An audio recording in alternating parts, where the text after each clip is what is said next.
உபாகமம் 10ஆம் அதிகாரம் 22ஆம் வசனம் சேர்ந்து எல்லாரும் வாசிக்க போகிறோம். உன் பிதாக்கள் 70 பேரா எகிப்துக்கு போனார்கள். இப்பொழுதோ உன் தேவனாகிய கர்த்தர் உன்னை திரட்சியிலே வானத்தின் நட்சத்திரங்களை போலாக்கினார். 70 பேராக அவர்கள் எகிப்திற்கு போனார்கள், யாக்கோபின் குடும்பம். ஆனால் கர்த்தர் அவர்களை ஆசீர்வதித்து அவர்களை திரட்சியிலே வானத்தின் நட்சத்திரங்களை போலாக்கினார். எண்ண முடியாத அளவிற்கு பெருக பண்ணினார். ஸ்தோத்திரம். 70 பேராக போனார்கள், லட்சங்களாக வெளியிலே வந்தார்கள். ஸ்தோத்திரம். எத்தனை பேர் போனாங்க? 70 பேராக போனார்கள், லட்சங்களாக திரும்பி வந்தார்கள். கர்த்தருக்கு ஸ்தோத்திரம் உண்டாவதாக. ஆண்டவர் பெருக பண்ணுகிறவர். எங்கே கொண்டு போய் பெருக பண்ணினார்? எகிப்திலே கொண்டு போய் பெருக பண்ணினார். தேவனுடைய பிள்ளைகளே, தம்முடைய ஜனங்களை அந்நிய தேசத்தில் கொண்டு போய் பெருக பண்ணி கர்த்தர் வாக்கு பண்ணின தேசத்திற்கு அவர்களை கொண்டு வந்தார். கரங்களை உயர்த்தி அல்லேலூயா சொல்லுவோம். பெருகுவதற்கு ஆண்டவர் கொண்டு போன இடம் எங்க தெரியுமா? எகிப்து. எங்க கொண்டு போனாரு? எகிப்திற்கு கொண்டு போகிறார். ஸ்தோத்திரம். அவர்கள் பழக்கப்படாத ஒரு தேசம், வித்தியாசமான ஒரு கலாச்சாரத்துக்குள் அவர்களை கொண்டு போகிறார். அங்கே எப்படிப்பட்ட சூழ்நிலை இருந்தது? யோசேப்பு மரித்த பின்பு யோசேப்பை அறியாத ஒரு பார்வோன் தோன்றினான் என்று நாம் யாத்திராகமம் 1:8 வாசிக்கிறோம். ஆனால் கர்த்தர் அவர்களை அப்படிப்பட்ட சூழ்நிலையில் ஆண்டவர் பெருக பண்ணினார். கைகளை உயர்த்தி அல்லேலூயா சொல்லுவோம். ஸ்தோத்திரம். வேதம் சொல்லுகிறது, அவர்களை எவ்வளவாய் ஒடுக்கினார்களோ அவ்வளவாய் பெருகினார்கள். ஆமென். ஸ்தோத்திரம். அதுதான் கர்த்தர் செய்த மகத்துவமான காரியம். அந்த நெருக்கத்திற்குள் கர்த்தர் ஒரு பெருக்கத்தை வைத்திருக்கிறார். யாத்திராகமம் 1:7 இஸ்ரவேல் புத்திரர் மிகுதியும் பலுகி ஏராளமாய் பெருகி பலத்திருந்தார்கள், தேசம் அவர்களால் நிறைந்தது, மிகவும் பெருகினார்கள். கர்த்தருக்கு ஸ்தோத்திரம். யாத்திராகமம் 1:12 பாருங்கள். ஆனாலும் அவர்களை எவ்வளவு ஒடுக்கினார்களோ அவ்வளவாய் அவர்கள் பலுகி பெருகினார்கள். கைகளை உயர்த்தி அல்லேலூயா சொல்லுவோம். எங்கே பெருக்கத்தை கர்த்தர் வைத்திருக்கிறார் என்றால் நெருக்கத்திற்குள் வைத்திருக்கிறார். நாம் அறியாத, நாம் விரும்பாத ஒரு சூழ்நிலைக்குள் கர்த்தர் எதை வைத்திருக்கிறார்? ஆசீர்வாதத்தை வைத்திருக்கிறார். மறுபடி சொல்லுகிறேன், நாம் விரும்பாத, நாம் எதிர்பாராத ஒரு கடினமான சூழ்நிலைக்குள் கர்த்தர் ஒரு பெருக்கத்தை நமக்கு வைத்திருக்கிறார். எத்தனை பேருக்கு புரியுது? ஆமென். நாம் விரும்பாத ஒரு சூழ்நிலை, நெருக்கம், நாம் எதிர்பார்க்க ஒரு முடியாத நிலை, அந்த நெருக்கம். இஸ்ரவேல் ஜனங்கள் இவ்வளவு நெருக்கப்படுவோம் நினைக்கல. 70 பேராக எகிப்திற்கு வரும்போது இவ்வளவு கஷ்டம் இருக்கும் என்று அவர்கள் நினைக்கவில்லை. ஆனால் கர்த்தர் அவர்களை ஒடுக்குவதற்கு ஒப்பு கொடுத்தார். அந்த ஒடுக்கம் அவர்களுக்கு பெருக்கத்தை கொண்டு வந்தது. ஆமென். ஸ்தோத்திரம். தேவனுடைய பிள்ளைகளே, அவ்வளவு நெருக்கடிகளுக்கு நடுவிலும் கர்த்தர் அந்த ஜனத்தை திரட்சியை போல, வானத்து நட்சத்திரங்களை போல கர்த்தர் பெருக பண்ணினார். ஆமென். திரட்சி ஆக்கினார்னா பெருக பண்ணினார், வர்த்திக்க பண்ணினார். ஹல்லேலூயா. ஆண்டவர் அவர்கள் விரும்பாத ஒரு இடத்துல வைத்து அவர்களை ஆசீர்வதித்தார். சில சூழ்நிலைகளை நீங்க விரும்பல, ஆனா அந்த இடத்துல கர்த்தர் உங்களை வைத்திருப்பது எதற்காக வென்றால் உங்களை ஆசீர்வதிப்பதற்காக. கைகளை உயர்த்தி அல்லேலூயா சொல்லுங்க. ஆசீர்வாதம் வேண்டுமென்றால், பெருக்கம் வேண்டுமென்றால், நீங்கள் விரும்பாத சில சூழ்நிலைக்குள்ள கர்த்தர் உங்களை நடத்துவார். எத்தனை பேர் அதற்கு ஆயத்தமா இருக்கிறீங்க? ஆமென். ஸ்தோத்திரம். நீங்க விரும்பாத சூழ்நிலைக்குள்ள தான் கொண்டு போவார். நீங்க எதிர்பாராத சில கஷ்டங்களை ஆண்டவர் அனுமதிப்பார். ஆனால் அதற்குள் நமக்கு ஒரு பெருக்கத்தை கர்த்தர் வைத்திருக்கிறார். அதற்குள் கர்த்தர் ஒரு ஆசீர்வாதத்தை வைத்திருக்கிறார். 118ஆம் சங்கீதம் 5ஆம் வசனம், 118ஆம் சங்கீதம் 5வது வசனத்தை நாம் வாசிக்கும் போது, நெருக்கத்திலிருந்து கர்த்தரை நோக்கி கூப்பிட்டேன், கர்த்தர் என்னை கேட்டருளி, அப்படின்னா என் ஜெபத்தை கேட்டு விசாலத்திலே வைத்தார். ஒரு பெருக்கமான இடத்துல கொண்டு போறாரு, ஒரு ஆசீர்வாதமான சூழ்நிலைக்குள்ள கொண்டு போறாரு. நெருக்கத்திலிருந்து, எங்கிருந்து கொண்டு போகிறார்? எல்லாரும் சத்தமா சொல்லுங்க. நெருக்கத்திலிருந்து தான் பெருக்கத்துக்குள்ள கொண்டு போகிறார். எப்பொழுது கொண்டு போகிறார்? என் ஜெபத்தை கேட்டு கொண்டு போகிறார். இஸ்ரவேல் ஜனங்கள் ஒடுக்கத்திற்குள் இருந்தபோது அவர்கள் இட்ட பெருமூச்சை, அவர்கள் இட்ட கூக்குரலை கேட்டு கர்த்தர் அவர்களை பெருக்கத்திற்குள் கொண்டு போனார். நாம் பெருக வேண்டும் என்பது தேவ சித்தம். நம் மூலமாக பக்தி உள்ளதெல்லாம் பெருக வேண்டும். பக்தி உள்ளவைகள் நம் மூலமாக பெருக வேண்டும். ஸ்தோத்திரம். அது சந்ததியானாலும் சரி, ஊழியமானாலும் சரி, எந்த காரியங்களாக இருந்தாலும் பக்தி உள்ளவைகள் எல்லாம் நம் மூலமாக பெருக வேண்டும். எல்லாரும் சொல்லுங்க, எதெல்லாம் பெருகணும்? சத்தமா சொல்லுவோம். பக்தி உள்ளது. பக்தி இல்லாத காரியங்கள் நம் மூலமாக பெருகிவிடக்கூடாது. மல்கியா 2ஆம் அதிகாரம் 15ஆம் வசனத்தை குறித்து கொள்ளுங்கள். ஒருவனை படைத்தார். ஏன் ஒருவனை படைத்தார்? பக்தியுள்ள சந்ததியை பெரும்படி தானே. சந்ததி ஒன்றல்ல, சந்ததியே ஆண்டவர் தர்றார். எதற்காக? பக்தி உள்ளவைகள் பெருகணும். ஆமென். நல்ல ஜெபங்கள் நம் மூலமாக பெருகணும். உங்க மூலமா உங்க வீட்டில் வேத தியானங்கள், வேத வாசிப்பு பெருகணும். நீங்க வாசிக்கிறத பார்த்து உங்க பிள்ளைகள் வாசிக்க ஆரம்பிக்கணும். ஜெபங்கள் உங்க வீட்டில் உங்க மூலமா பெருகணும். கைகளை உயர்த்தி அல்லேலூயா சொல்லுங்க. இந்த சபையில நம் மூலமாக ஊழியங்கள் பெருக வேண்டும். அதைத்தான் கர்த்தர் எதிர்பார்க்கிறார். பக்தி உள்ளவைகள் பெருக வேண்டும். பக்தி இல்லாத உலக காரியங்கள், அநித்தியமானவைகள் பெருகுவதில் எந்த பிரயோஜனமும் இல்லை. கடந்த வாரத்தில் நாம் தியானித்தோம். ஆதியாகமத்தில் இருக்கிறது. மனிதர்கள் பெருகின போது அங்கே ஸ்தோத்திரம் அக்கிரமம் பெருகியது. ஆதியாகமம் 6ஆம் அதிகாரம் 1ஆம் வசனம் 5ஆம் வசனம். மனிதர்கள், உலக மனுஷன் பெருகின அக்கிரமம் பெருகும். மல்கியால வாசித்தது போல தேவனுடைய பிள்ளைகள் பெருகும் போது தேவ பக்தி உள்ள சந்ததி பெருகுகிறது. பக்தி உள்ளவைகள் எல்லாம் நம் மூலமாக பெருக வேண்டும். நம்ம செய்கிற காரியத்தினால பக்தி விருத்தி உண்டாக வேண்டும். அதை கர்த்தர் நம் மூலமாக எதிர்பார்க்கிறார். ஆதியாகமம் 16ஆம் அதிகாரம் 10ஆம் வசனத்திற்கு நாம் வரும்போது இவ்விதமாய் நாம் வாசிக்கிறோம். பின்னும் கர்த்தருடைய தூதனானவர் அவளை நோக்கி, உன் சந்ததியை மிகவும் பெருக பண்ணுவேன், அது பெருகி எண்ணி முடியாததா இருக்கும் என்றார். கைகளை உயர்த்தி அல்லேலூயா. எண்ணி முடியாத பெருக்கம். ஆண்டவர் நம்மை இவ்விதமாய் ஆசீர்வதிக்கிறார். மனிதர்களால் கணக்கிடவே முடியாது, மனிதர்களால் அளவிடவே முடியாது. அப்படி கர்த்தர் உங்களை ஆசீர்வதிக்க போறார். உங்களையும் உங்களுக்கு உண்டானவைகளையும் மனுஷன் அளந்து பார்க்க முடியாத அளவில் கர்த்தர் உங்களை உயர்த்த வல்லமையுள்ளவர். ஆண்டவர் சொல்றாரு, என் பலத்த கரத்திற்குள் அடங்கி இருக்க வேண்டும். ஆகாருக்கு கொடுத்த வாக்குத்தத்தம் இதுதான்.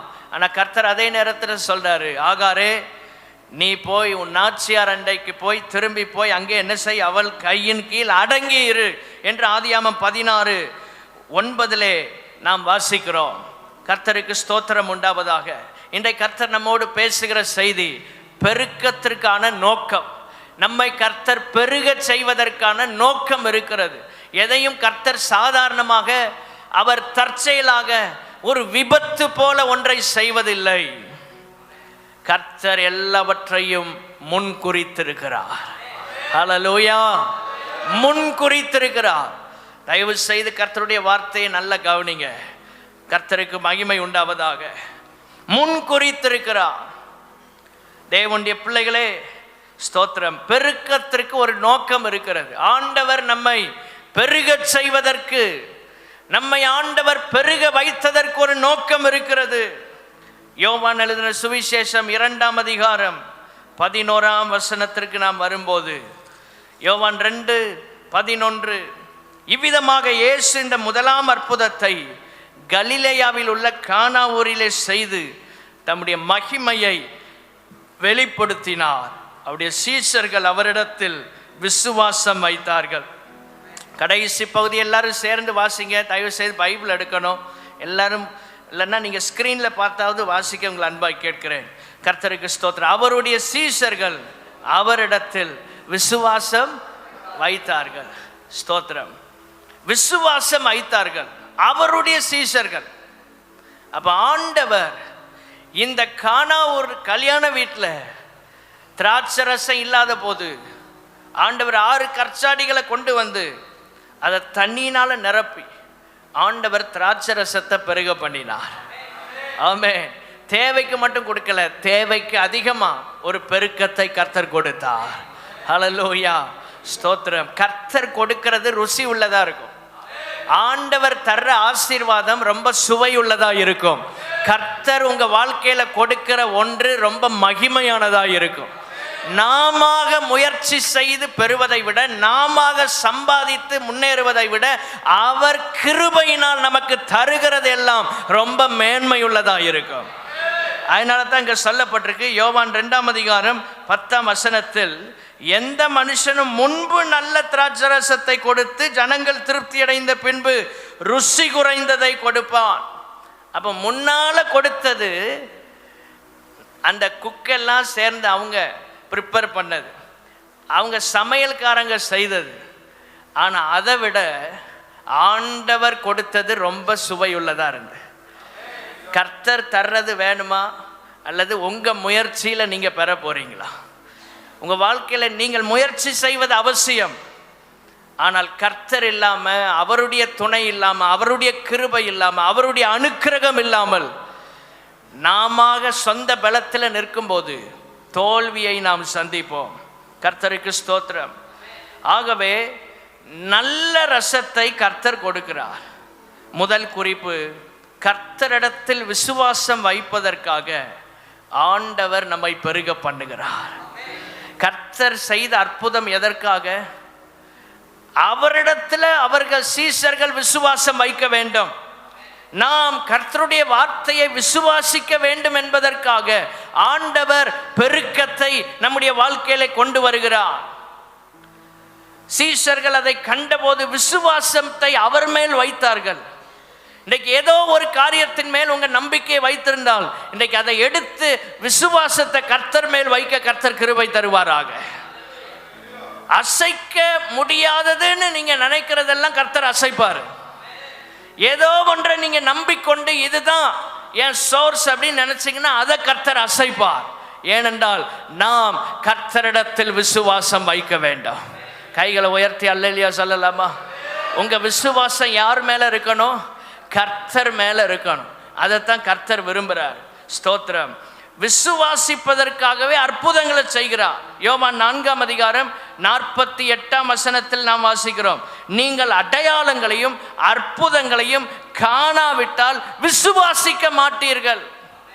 ஏன் அற்புதங்களை செய்கிறார்? விசுவாசிப்பதற்காக, கர்த்தரை இன்னும் உறுதியாய் நாம் பிடித்துக் கொள்வதற்காக. அற்புதம் கிடைத்தவுடன் நன்றி ஆண்டவரே சர்ச்செல்லாம் மறந்து வீட்டில் உட்கார்றதுக்குல்ல, அற்புதம் நடந்தவுடன் விசுவாசத்தோடு தேவ சபையில் வந்து கர்த்தருக்கு நன்றி செலுத்த வேண்டும், கர்த்தருக்கு ஆராதனை செய்ய வேண்டும். ஆமென், ஸ்தோத்திரம். விசுவாசம் என்னைக்குமே தற்காலத்தை பற்றி யோசிக்காது. ஸ்தோத்திரம். எதிர்காலத்தை தான் பார்க்கும். விசுவாசத்துக்கு தூர பார்வை இருக்கிறது.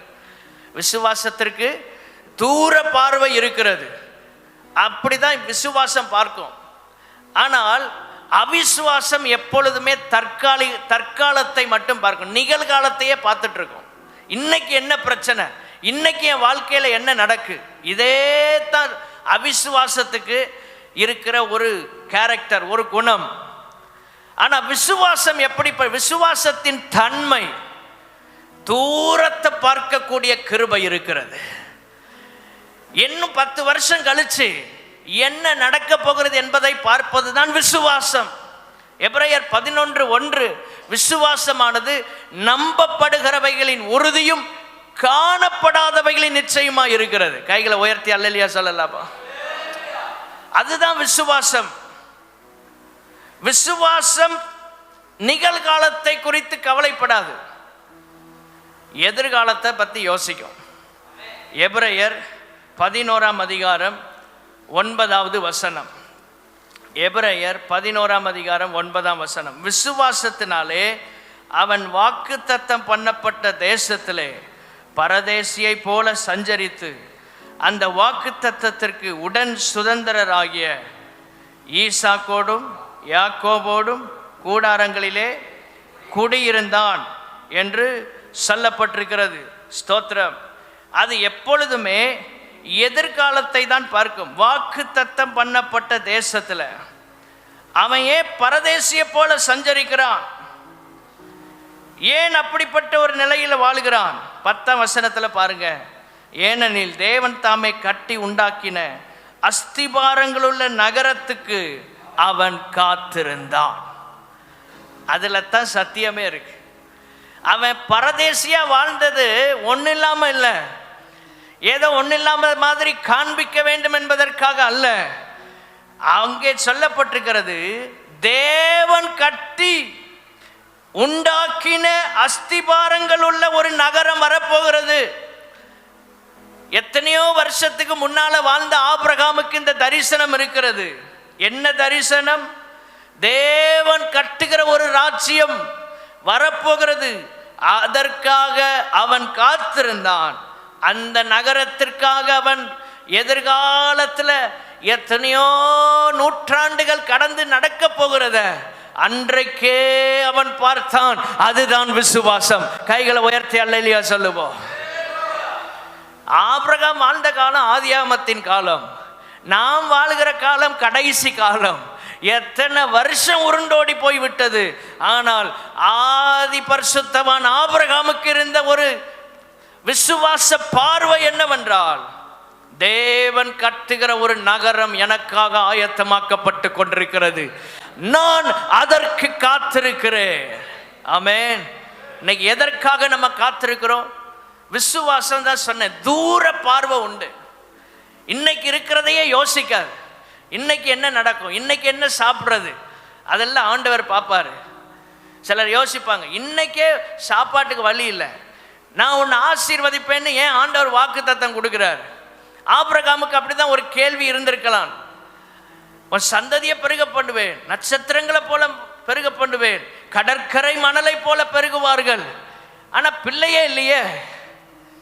25 வருஷமா சும்மா ஆண்டவர் வெளியே கூட்டிட்டு போய் ஜெபம் பண்ணும் போதெல்லாம் ஒரு வாக்குத்தத்தத்தை கொடுத்து அனுப்புறாரு.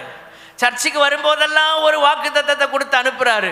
ஆனா அது நிறைவேறும் என்பதற்கான அறிகுறியே இல்லையா ஆண்டவரே? வாக்குத்தத்தங்களை மட்டும் பெற்றுக்கொண்டே போகிறோம் என்று நீங்கள் யோசிக்கலாம். தேவனுடைய பிள்ளைகளே, கர்த்தரிடத்தில் நீங்கள் விசுவாசத்தை வைப்பதற்காகவே ஆபிரகாமுக்கு இருந்த விசுவாசம் என்னவென்றால், தேவன் கட்டுகிற ஒரு நகரம் வரப்போகிறது, அதற்காக நான் காத்திருக்கிறேன். இன்னைக்கு எதுக்காக நீங்க காத்திருக்கிறீங்க? ஆண்டவருடைய நகரம் ஒன்று இருக்கிறது, அதுதான் பரலோக ராஜ்யம், பரிசுத்த நகரம். அதற்காக காத்திருக்கிறோமா? தேவனுடைய பிள்ளைகளை, தற்காலத்தை யோசிக்காது விசுவாசம். இன்னைக்கு நிறைய நேரங்களில் நாம் சோர்ந்து போகிறோம், பின்வாங்கி போகிறோம், பலவீனப்படுகிறோம். என்னைக்குமே பிசாசு நிகழ்காலத்தை மட்டும்தான் காட்டுவான். இன்னைக்கு பார், உன்னுடைய தேவையை பார், இன்னைக்கு உன்னுடைய கமிட்மெண்ட்டை பார், இதுக்கு என்ன செய்யலாம்னு யோசி. அப்போ எதிர்காலத்தை பற்றி நமக்கு சிந்தனையே இருக்காது. தற்காலத்துக்கு தேவையானதையே செஞ்சிட்டு இருப்போம். அப்படி அல்ல தேவனுடைய பிள்ளைகளே, எதிர்காலத்தில் கர்த்தர் எனக்காக ஒன்றை வைத்திருக்கிறார். எத்தனை பேர் விசுவாசிக்கிறீங்க? அந்த விசுவாசத்துக்குள்ள வாங்க. அந்த விசுவாசத்தில் நம்மை கட்டி எழுப்ப கர்த்தர் விரும்புகிறார். உங்களை பெருக பண்றதுக்கான ஒரு நோக்கம் இருக்கிறது. உங்களை ஆசீர்வதித்ததற்கு ஒரு நோக்கம் இருக்கிறது.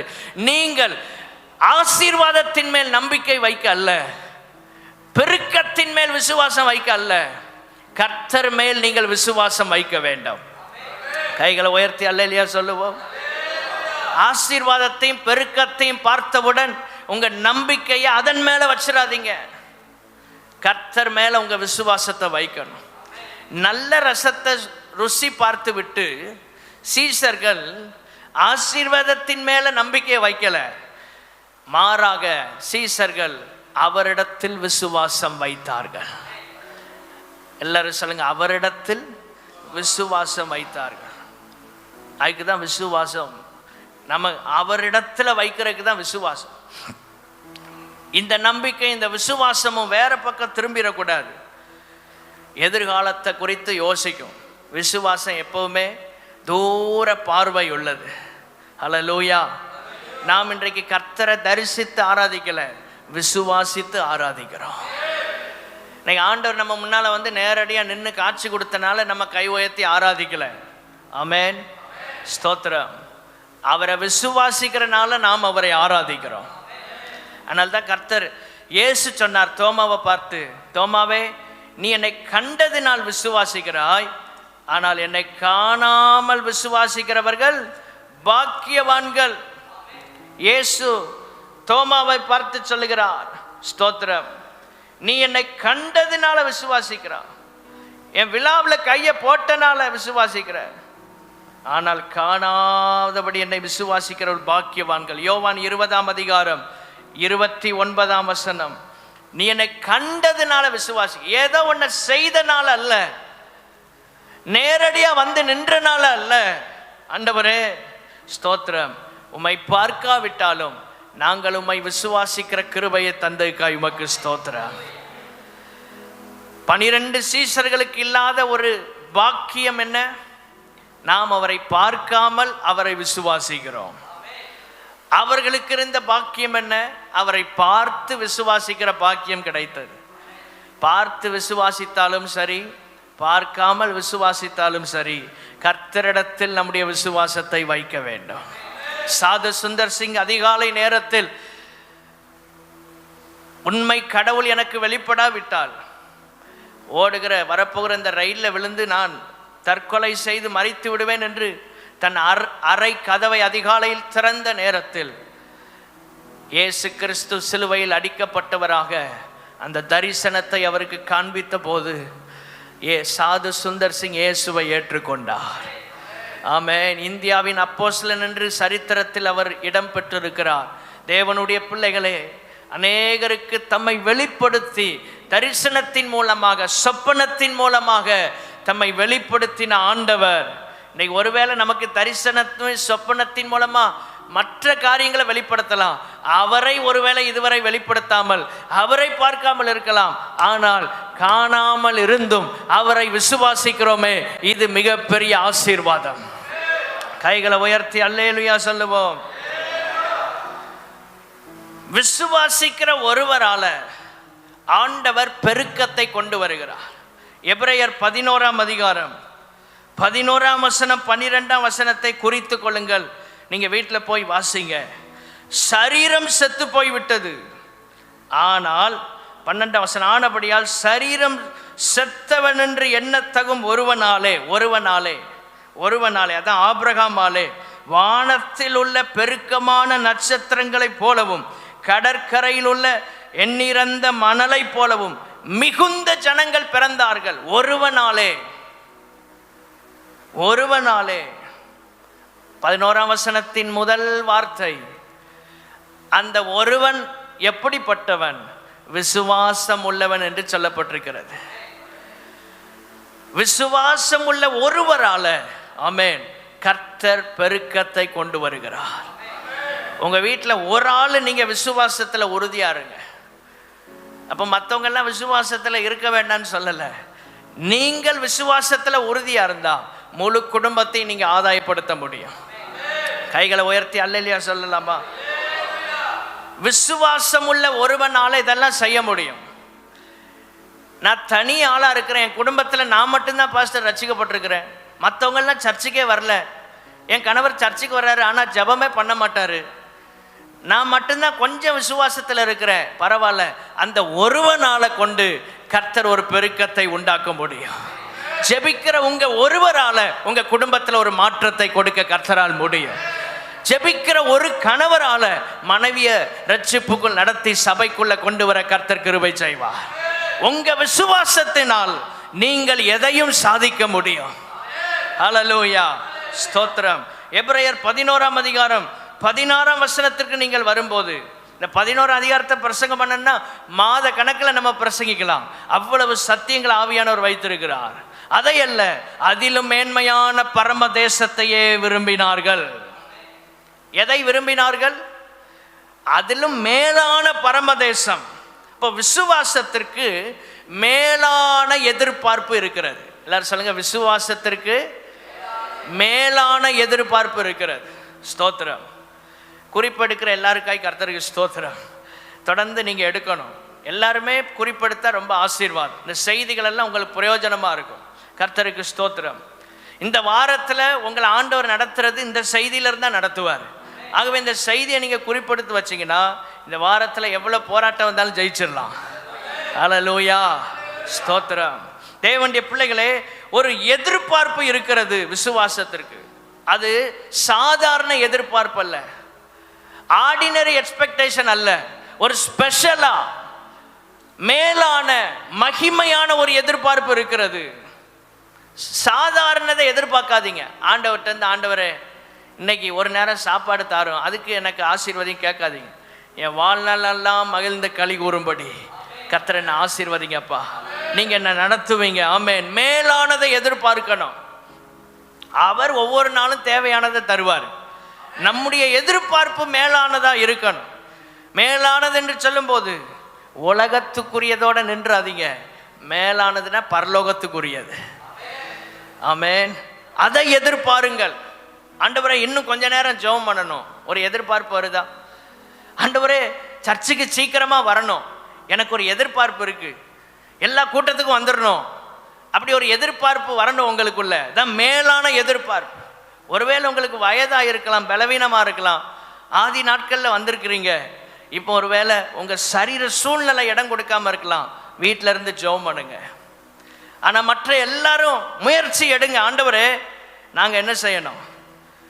ஆராதனைக்கு வரணும், ஜெபத்துக்கு வரணும், உபவாச ஜெபத்துக்கு வரணும். ஒரு சின்ன முயற்சி எடுத்து பாருங்க, கர்த்தர் உங்கள் வாழ்க்கையில் ஒரு ஆசீர்வாதத்தை கொண்டு வருவார். கைகளை உயர்த்தி அல்லேலூயா சொல்லலாமா? நீங்கள் சீக்கிரம் வந்து பாருங்கள் எவ்வளோ ஆசீர்வாதம் வருதுன்னு. உங்களுக்கே ஒரு சந்தோஷமாக இருக்கும், ஒரு நிறைவாக போவீங்க. வீட்டுக்கு போகும்போது நல்லா ஆராதித்தோம், நல்ல வார்த்தையை கேட்டோன்னு ஒரு திருப்தி இருக்கும். ஸ்தோத்திரம். அப்படி நீங்கள் பிரயாசப்படணும். கொஞ்சம் முயற்சி எடுத்தால் நடக்கும். ஆமென். எல்லாமே உங்கள் கையில் தான் இருக்கு.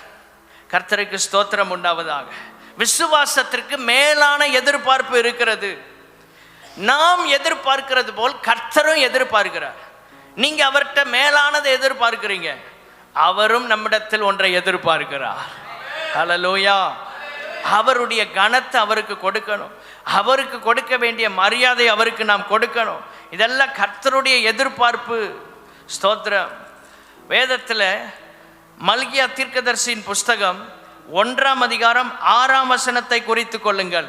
குமாரன் தன் பிதாவையும் ஊழியக்காரன் தன் எஜமானையும் கனம் பண்ணுகிறார்களே, நான் பிதாவானால் என் கனம் எங்கே?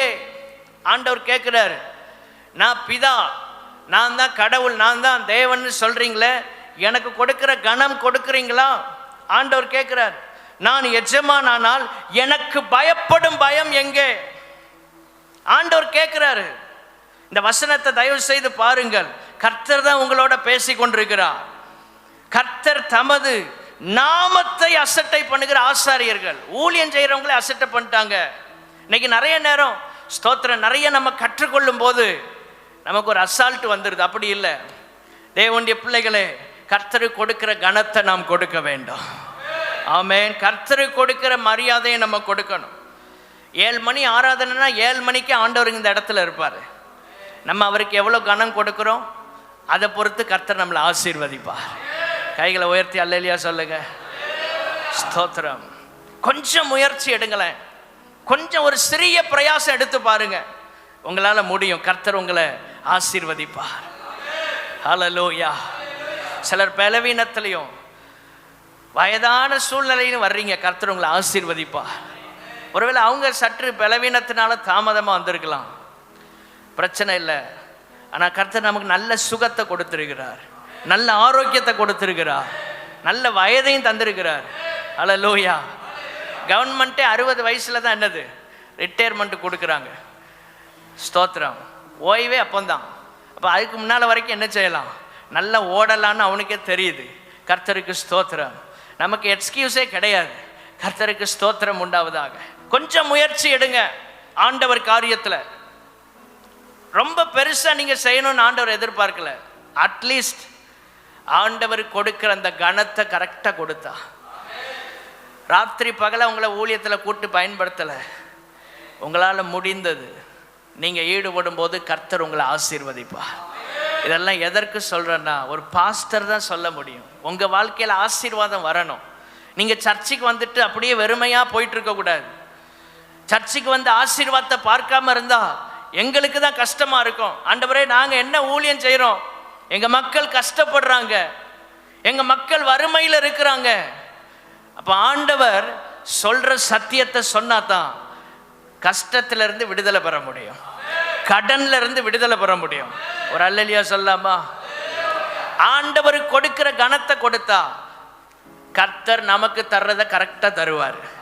ஒரு அல்லேலூயா சொல்லுங்க. கர்த்தர் கொடுக்கிற கனத்தை கொடுத்தா கர்த்தர் நமக்கு தர வேண்டியதை சரியாக தருவார். நம்ம அவரை விசுவாசிக்கிறோம், அவரிடத்திலிருந்து எதிர்பார்க்கிறோம். அவர் நம்மிடத்திலிருந்து எதிர்பார்க்கிறதை நாம் செய்ய கர்த்தர் நமக்கு உதவி செய்வாராக. அவரிடத்திலிருந்து நாம் எதிர்பார்ப்பது போல் நம்மிடத்திலிருந்தும் எதிர்பார்க்கிறார். அதான் சொல்றாரு, எனக்கு பயப்படும் பயம், எனக்கு கொடுக்கும் கனம். ஆண்டவர் அப்படியே பார்ப்பார் வந்து ஆராதனை, யாரெல்லாம் ஆராதிக்கிறாங்க, என்னை யாரெல்லாம் உயர்த்துறாங்க அப்படின்னு ஆண்டவர் பார்ப்பாரு. ஸ்தோத்திரம். அப்போ அவர் ஆராதிச்சோன்னு அவர் மனசு எவ்வளோ சந்தோஷப்படும். இன்னைக்கு கர்த்தரை சந்தோஷப்படுத்துகிற நிலையில் ஆண்டவர் நம்மை மாற்றுவாராக. கைகளை உயர்த்தி ஒரு அல்லேலூயா சொல்லுங்க. இரண்டாவது குறிப்பு, பெருக்கத்திற்கு ஒரு நோக்கம் இருக்கிறது. அப்போஸ்தலர் 13ஆம் அதிகாரம் 22ஆம் வசனம். அப்போஸ்தலர் 13:22. பின்பு அவர் அவனை தள்ளி தாவீதை அவர்களுக்கு ராஜாவாக ஏற்படுத்தி, ஈசாயின் குமாரனாகிய தாவீதை என் இருதயத்துக்கு ஏற்றவனாக கண்டேன், எனக்கு சித்தமானவைகளை எல்லாம் அவன் செய்வான் என்று அவனை குறித்து சாட்சியம் கொடுத்தார். எனக்கு சித்தமானதையெல்லாம் அவன் செய்வான் என்று தாவீதை குறித்து கர்த்தரே சாட்சி கொடுக்கிறார். அல்லேலூயா. தாவீதை குறித்து கர்த்தரே சாட்சி கொடுக்கிறார். தாவீது நாளுக்கு நாள் விருத்தி அடைந்தான். சேனைகளின் தேவனாகிய கர்த்தர் அவனோடு கூட இருந்தார். ஆமென். கைகளை உயர்த்தி ஒரு அல்லேலூயா சொல்லுவோம். நாளுக்கு நாள் தாவீதை கர்த்தர் பெருக பண்ணதற்கான நோக்கம் என்ன தெரியுமா? அவருக்கு சித்தமானதை அவன் செய்வதற்காக. இரண்டாவது குறிப்பு, ஆண்டவர் நம்மை பெருக பண்ணினதற்கு ஒரு நோக்கம் இருக்கிறது. என்ன நோக்கம் என்றால், அவருக்கு சித்தமானவைகளை செய்வதற்கு. எல்லாரும் சொல்லுங்க, அவருக்கு சித்தமானவைகளை. 2 சாமுவேல் 5:10 சொல்லப்பட்டிருக்கு, தாவீது நாளுக்கு நாள் விருத்தி அடைந்தான். அதற்கு என்ன நோக்கம்? பெருக பண்ணினதற்கு என்ன நோக்கம்? கர்த்தர் அவருக்கு சித்தமானதை அவன் செய்வதற்காக. இன்னைக்கு நமக்கு ஆண்டவர் இவ்வளவு மேன்மை, இவ்வளவு ஆசீர்வாதங்களை கொடுத்தது எதற்காக வென்றால், எல்லாத்துக்கும் ஸ்தோத்திரம் சொல்லணும். அந்த நோக்கம் தெரியாம போயிடக்கூடாது. ஸ்தோத்திரம். நம்மை ரட்சித்தது நல்லது, நாம் ரட்சிக்கப்பட்டது, ஞானஸ்நானம் எடுத்தது, அபிஷேகம் பெற்றது, சர்ச்சுக்கு வந்தது, எல்லாமே நல்லது தான். ஆனா எதற்கு இதெல்லாம் ஆண்டவர் செஞ்சார்னு அந்த பர்பஸ், அந்த நோக்கம் தெரியாவிட்டால் வாழ்க்கை தவறி போய்விடும்.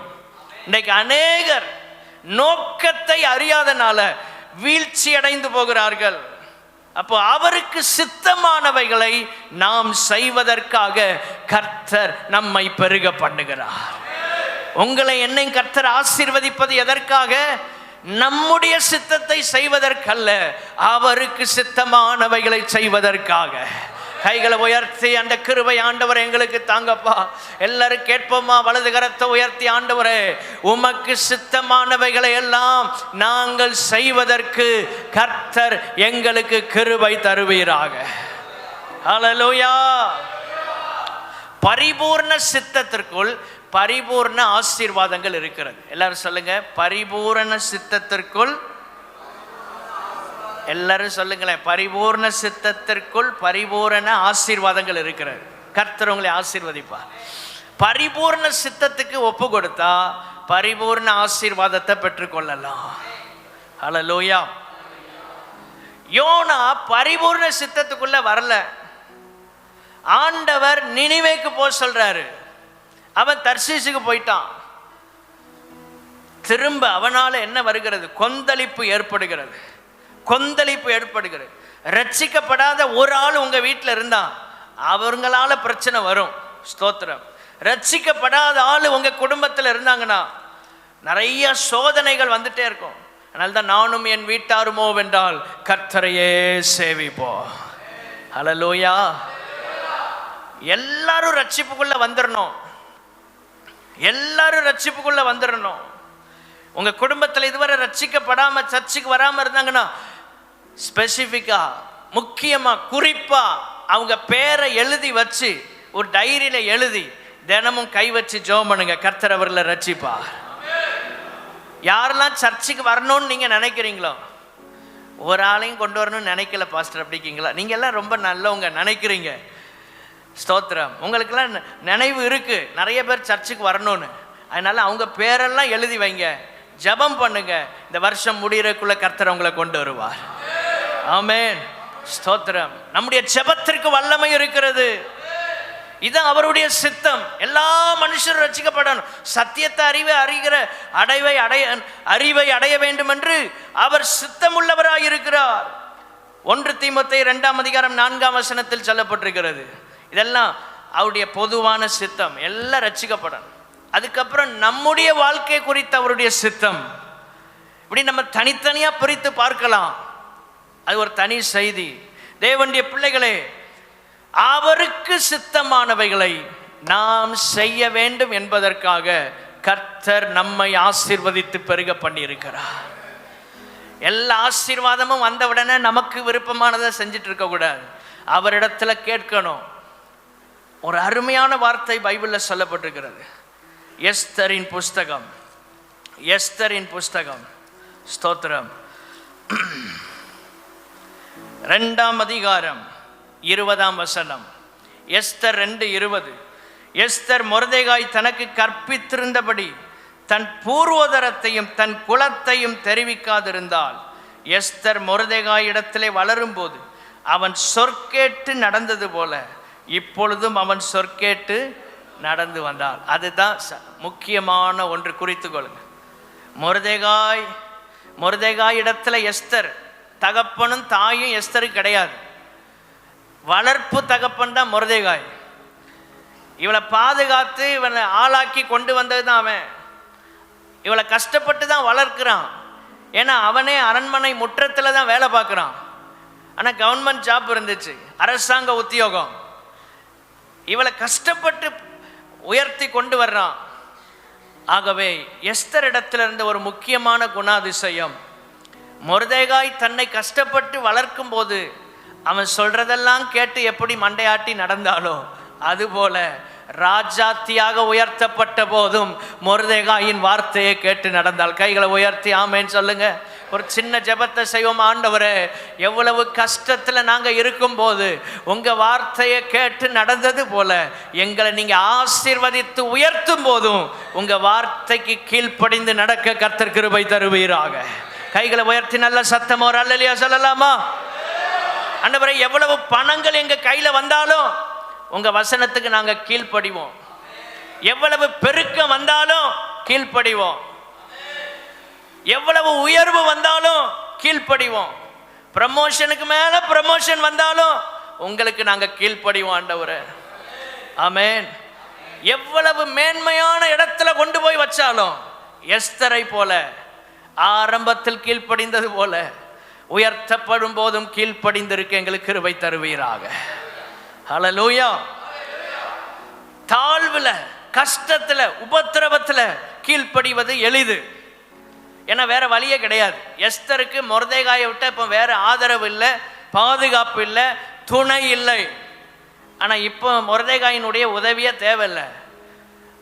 அவன் கொண்டு அரண்மனையில் சேர்த்துட்டான். ஒரு சேஃப்டி ஜோனில் இருக்கிறா.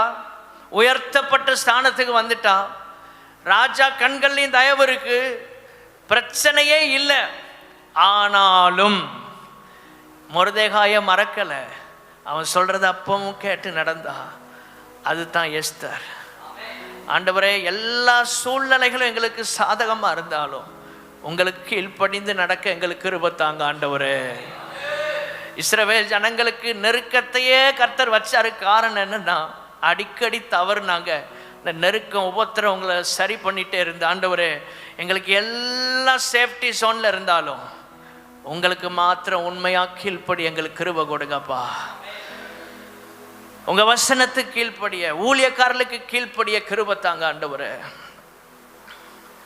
அப்போஸ்தலனாகிய பவுல் தன் வாழ்க்கையின் கடைசி பகுதியில் விதமாய் சொல்லுகிறான், நல்ல போராட்டத்தை போராடினேன், ஓட்டத்தை முடித்தேன், விசுவாசத்தை காத்து கொண்டேன். 2 தீமோத்தேயின் புஸ்தகம் 4ஆம் அதிகாரம் 7ஆம் வசனத்திலே நாம் அதை வாசிக்கிறோம். ஒரு யோனா கர்த்தருடைய சித்தத்தை செய்யாமல் ஓடினான், அது யோனா. ஆமென்.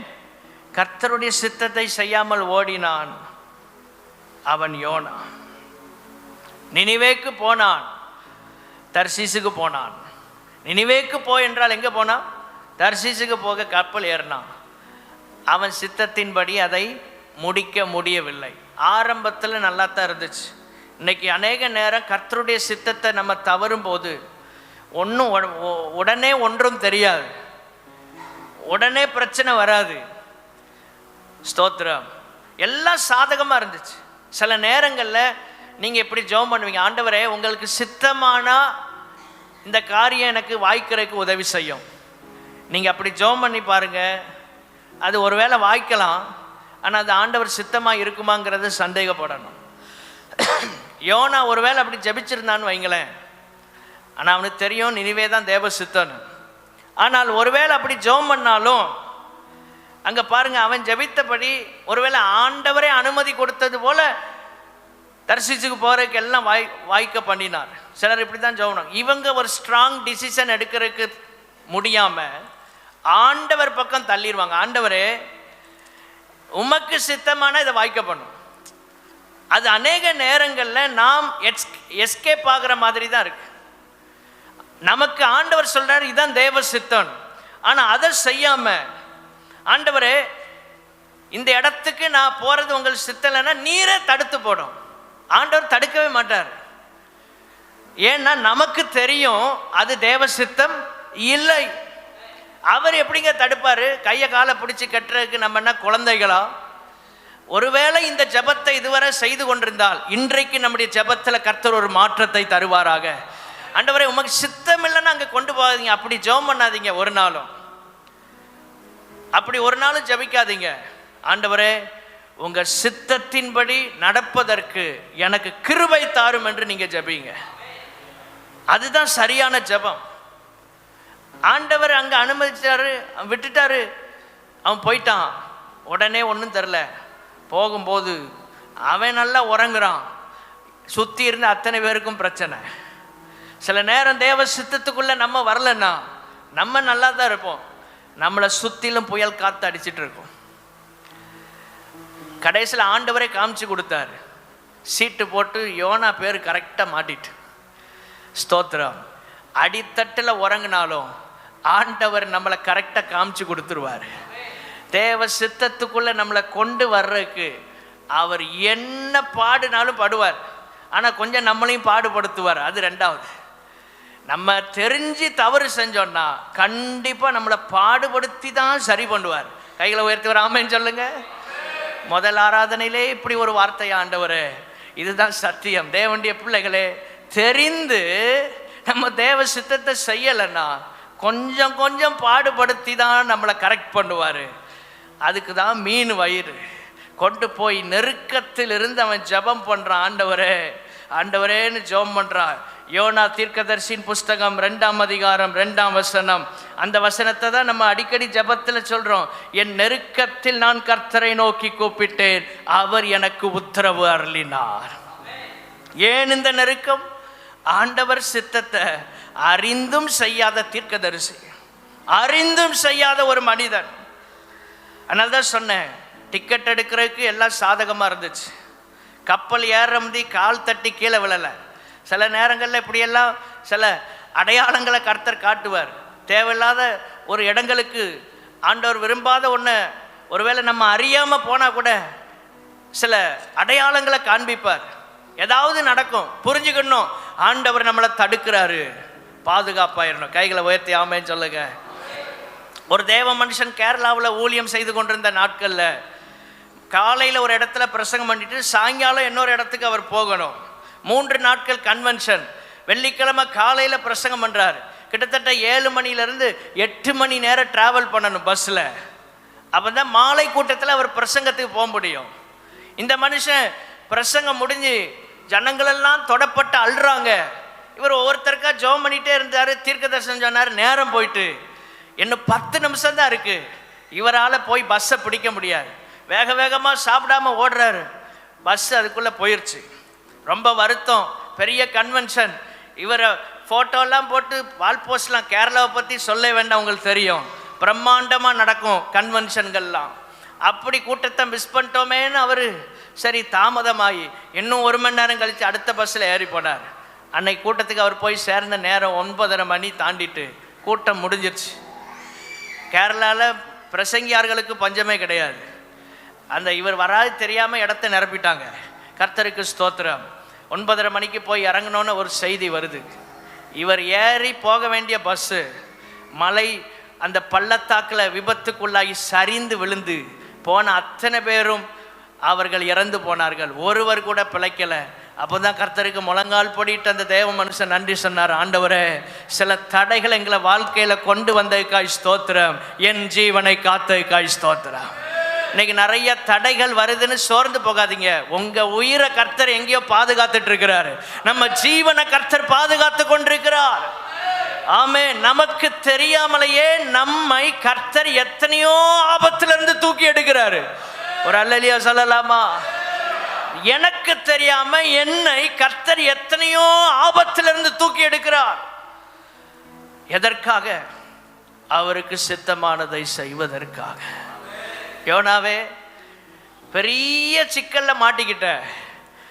மீன் வயிற்றுக்குள்ள போய் யாராவது உயிரோட திரும்பின சரித்திரம் உண்டா? யாரும் கிடையாது. அவனை விழுங்குறதுக்குனே உலக தோற்றத்துக்கு முன்னாலேயே கர்த்தர் ஒரு மீனை ஆயத்தம் பண்ணி வச்சிருக்கிறார் பாருங்க. ஆமே. எல்லா மீனும் சாப்பிட்ருக்கோம். அந்த மீன் அவனை உயிரோட வச்சிருக்கு. உலக தோற்றத்திற்கு முன்பாகவே கர்த்தர் ஒரு சில சிங்கங்களை ஆயத்தம் பண்ணி வச்சாரு. என்னுடைய பிள்ளை தானியல் இந்த நாள் இந்த நேரம் உள்ள விழுவான், அவனை யாரும் சாப்பிடக்கூடாது. இதெல்லாம் தற்செயலாய் நடந்த நிகழ்வு அல்ல. உலக தோற்றத்திற்கு முன்பாகவே கர்த்தர் அங்கு ஆயத்தம் பண்ணி இருக்கிறார். என்னை காப்பதற்கு, என்னை விடுவிக்க, என்னை ஆசீர்வதிக்க ஆண்டவர் உலக தோற்றத்திற்கு முன்பாகவே சில காரியங்களை ஆயத்தம் பண்ணி இருக்கிறார். எத்தனை பேர் விசுவாசிக்கிறீங்க? கைகளை உயர்த்தி ஒரு அல்லேலூயா சொல்லுவோம். பவுல் தேவ சித்தத்திற்குட்பட்டு தன்னுடைய ஊழியத்தை முடித்தான். ஆண்டவர் அவன் கையில கொடுத்த ஊழியத்தை சிறப்பாய் செய்து முடித்தான். அப்போஸ்தலர் 9:15 கர்த்தர் அவருடைய சித்தத்தை அவனுக்கு வெளிப்படுத்தின போது, ராஜாக்களுக்கு, இஸ்ரவேல் புத்திரருக்கு, புறஜாதிகளுக்கு நீ ஊழியம் செய்ய வேண்டும். அவர் சித்தத்திலேயே ஓடி முடித்த ஒரு பவுல் சொல்லுகிறான், நல்ல போராட்டத்தை போராடினேன், ஓட்டத்தை முடித்தேன், விசுவாசத்தை காத்து கொண்டே, இது முதல் எனக்காக நீதியின் கிரீடம் வைக்கப்பட்டிருக்கிறது. அப்படியே நீதி உள்ள நியாயாதிபதியாகிய கர்த்தர் அந்நாளிலே அதை எனக்கு தந்தருளுவார். எனக்கு மாத்திரமல்ல, அவருடைய பிரசன்னமாகுதலை விரும்புகிற யாவருக்கும் கர்த்தர் அதை தருவார். எத்தனை பேர் விசுவாசிக்கிறோம்? ஆமென். அவர் சித்தத்தின்படி ஓடி முடித்தால் நீதியின் கிரீடம் நமக்காய் காத்திருக்கிறது. ஆண்டவர் சமூகத்தில் ஆகவே இப்படி ஜெபம் பண்ணுங்க. ஆண்டவரே, உமக்கு சித்தம் இல்லைன்னா அதை தடுத்துரும் இல்லை. ஆண்டவர் சொல்வார், ஒன்னாலே தடுக்க முடியும்பா. டிக்கெட் எடுக்காமல் இருக்கிறதுக்கு உனக்கு தான் அந்த எண்ணம் வரணும். ஸ்தோத்திரம். ஆண்டவர் போய் அந்த நேரம் தடுக்க மாட்டார். அப்படி தடுத்தாலும் கேட்க மாட்டோம். பீலையாம ஆண்டவர் தடுத்தார். உலக அதிசயத்தில் எங்கேயும் நடக்காத ஒன்று, கழுத வாயை திறந்து பேசுது. ஆனால் அவனை தடுக்க முடியலையே. கர்த்தர் பேசுகிறார் ராத்திரி, நீ போகாத அவர்களோட. காலையில் எழும்பி திரும்ப கேட்குறான், வந்துட்டாங்க ஐயா, போயிட்டு வரலாமா? சரி போ.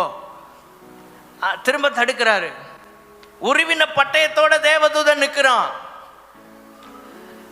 ஆனா வேலையாம் அதையும் தாண்டி திரும்பியும் போறான். கர்த்தர் பேசி கேட்கலன்னா, கழுதை பேசினாலும் சரி, பூனை பேசினாலும் சரி, சிங்கமே பேசினாலும் சரி, நம்ம கீழ்ப்படிய மாட்டோம். ஆமென். எழுதப்பட்ட பைபிள் சத்தியத்துக்கு நம்ம கீழ்ப்படியலைன்னா, உலகத்தில் எந்த மூலையிலிருந்து எவ்வளோ பெரிய தேவ மனிதர்கள் வந்து பிரசங்கித்தாலும் கீழ்ப்படிய மாட்டோம். ஏன்னா கீழ்ப்படியணும்னு நம்ம நினச்சா பைபிள் வாசிக்கும் போதே கீழ்ப்படிஞ்சிருவோம். கைகளை உயர்த்தி அல்லேலூயா சொல்லுங்க. ஆகவே அதுக்கெல்லாம் ஒரு வித்தியாசமான அணுகுமுறையெல்லாம் கர்த்தர் கொண்டு வந்து நம்மளை கீழ்ப்படிய வைக்க வேண்டும் என்ற அவசியம் இல்லை. நமக்குள் அந்த எண்ணம் வரணும், விருப்பம் வரணும். பிரசங்கத்தை கேட்கும் போதே கீழ்ப்படியணும். ஆண்டவரே அல்லேலூயா, ஸ்தோத்திரம். அதுதான் ஆசீர்வாதம், அதுதான் கர்த்தர் நமக்கு தருகிற நன்மை. மூன்றாவது, யோசுவாவின் புஸ்தகம் 17ஆம் அதிகாரம் 14ஆம் வசனத்துக்கு வரும்போது, யோசுவா 17:14, கர்த்தருக்கு ஸ்தோத்திரம் உண்டாவதாக. யோசேப்பின் புத்திரர் யோசுவாவை நோக்கி, கர்த்தர் எங்களை இதுவரைக்கும் ஆசீர்வதித்து வந்ததினால், சேர்ந்து வாசிங்க, நாங்கள் ஜனம் பெருத்தவர்களாக இருக்கிறோம்.